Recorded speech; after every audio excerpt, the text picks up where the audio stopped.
We've known for a while about the negative impacts of developing brains for babies who were exposed to opioids while in the womb. Now there's new evidence pointing to physical abnormalities as well from fentanyl. Let's talk about it.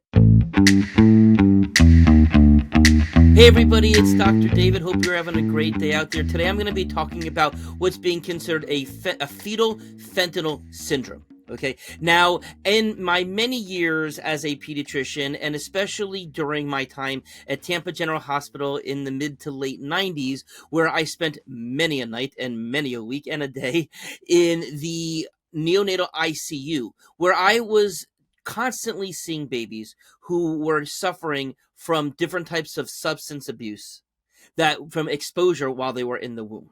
Okay, now at the time, opioids were certainly one of them, but there were a lot of use of things like heroin and other opioids. But now fentanyl, we're seeing a lot of problems with this. Now, of course, this is not something that we were seeing back in the mid 90s, because the fentanyl wave, the opioid wave that is of fentanyl, this third wave, is actually has happened since I'm out of my residency, and I haven't been working in the neonatal ICU since then. So this is not something that I have had firsthand experience on, but it's something that I have been reading on, and I want to report on some new research that's implicating some very specific findings in babies who have been exposed to fentanyl in utero.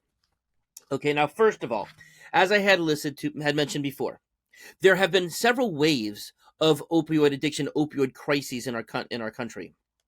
And so at first there were some with the use of other types of synthetic opioids.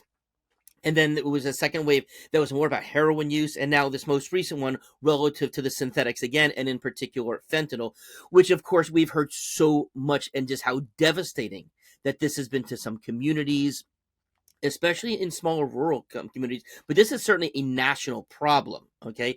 And of course, people overdosing, people dying from fentanyl. Right. This is not news, but you can imagine if this is what it's doing to a developed person, what would this be doing to a developing fetus? Okay. Now, overall, this study that I'm referring to, this is data that has been collected from the Nemours Children's Hospital in Delaware. Now, we do have one in Orlando as well, but this is a network of children's hospitals, and this particular research happened in Delaware. And so they've recently have described what's being referred to as a fetal fentanyl syndrome. Okay. Now, this is very early research. Okay. And there's going to be a lot more that is going to probably come out now. Okay. Now, in this particular paper that was presented, there were at least 10 known pregnancies where there was exposure specifically to fentanyl.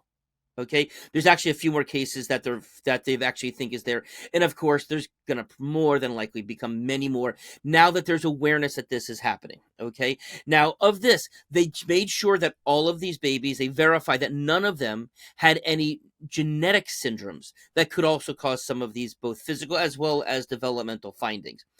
All of the mothers did admit to using fentanyl during pregnancy, and specifically to fentanyl, not just opioids or drugs overall.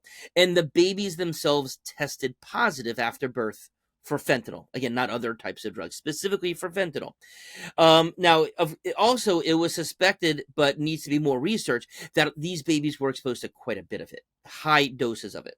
Okay. Now, recognizing, of course, that when there are people using drugs of one type, there are often other substance abuse that's going on there. And they really did try to cover for this as well. But this is specifically babies who have these specific findings, with mothers who admitted, and babies who were found to have fentanyl. Okay. So that's the particular group we're talking about.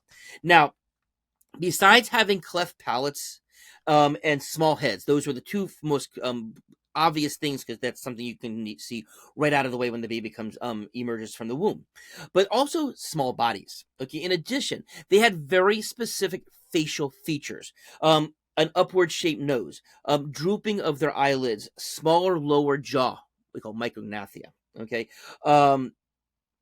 Problems with their extremities, like their feet turning downward and inward pointing. Okay.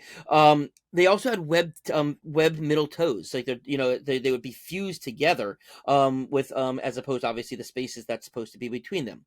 Also, they had thumbs. Some of them had thumbs that were not fully formed either. In addition, some of them had trouble feeding, swallowing problems, etc.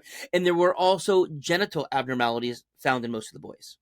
Okay. Now, there are certainly other substance abuse syndromes that we've known about, like fetal alcohol syndrome, small head, small eye openings, okay, low nasal bridges, flat mid face, kind of like more flat about, but also the space, that little groove that is between our nose and our lips, that was very thinned out. It wasn't the deeper groove, as well as the upper lips themselves were very thin. Specific findings to fetal alcohol syndrome. Okay, now also damage to maternal smoking. This is actually something that I did specifically see this baby the first day of life and cared for during the time in the NICU.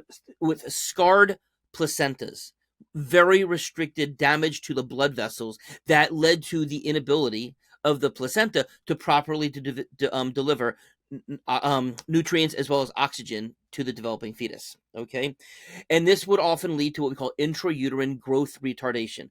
Babies don't grow well in the womb. Okay, and also these babies often, because of their exposure to nicotine and then the withdrawal from nicotine, get irritable. Okay, we've also known about babies exposed to cocaine, when this was felt to be also due to a compromised blood flow to the through the placenta to the baby through the umbilical cord. A lot of these babies would have premature birth, low birth weight, low muscle tone, lethargic at birth. Okay, and of course there are also genetic syndromes where babies have can have both physical as well as developmental disabilities. In particular, we know of Down syndrome as the classic that most people know about, but certainly there are other genetic issues as well. Okay, now interestingly though, with any of these, they all caused developmental issues as well as physical behavioral issues. And of course, many of these babies would be born premature, which just adds a whole nother layer of complications to their early life. Now, it's interesting, though, that with this particular issue with the fentanyl, there are a lot of similar findings to a genetic condition, which is called Smith-Lemli-Opitz syndrome, which is a problem about how the fetus develops, processes cholesterol, okay, which is, of course, essential for proper cell as well as brain development, okay? Now, this connection was actually seen with abnormal cholesterol metabolism in the babies who were fentanyl exposed as well. But the difference being is that once they were no longer exposed to the fentanyl, soon after birth and those weeks afterwards, their cholesterol levels normalized. Whereas with SLOP, the SLOS, I meant to say the Smith-Lemli-Opitz, those are genetic, so those cholesterol issues did not improve.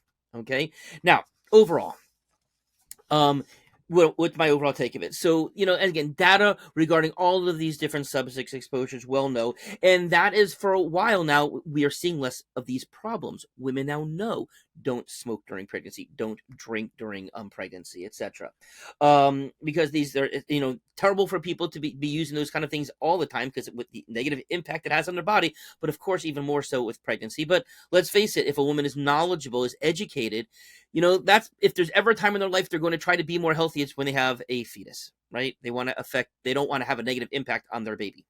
Okay, now hopefully because of this, there will be more awareness within the community about fentanyl. Okay, it's addictive, of course, so will those other things, okay? And of course, there needs to be special emphasis in those smaller rural towns where this is a bigger problem, but of course, it needs to be known anywhere.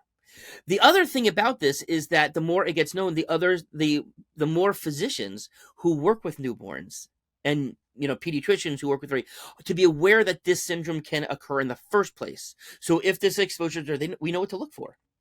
We know what kind of problems to look for. We can also, and part of our differential diagnosis, the consideration of why did X happen. This can now jump to the top if they have those specific findings. So, of course, hopefully we will see a decrease in the end of this wave of the opiate, in particular fentanyl pandemic, crisis.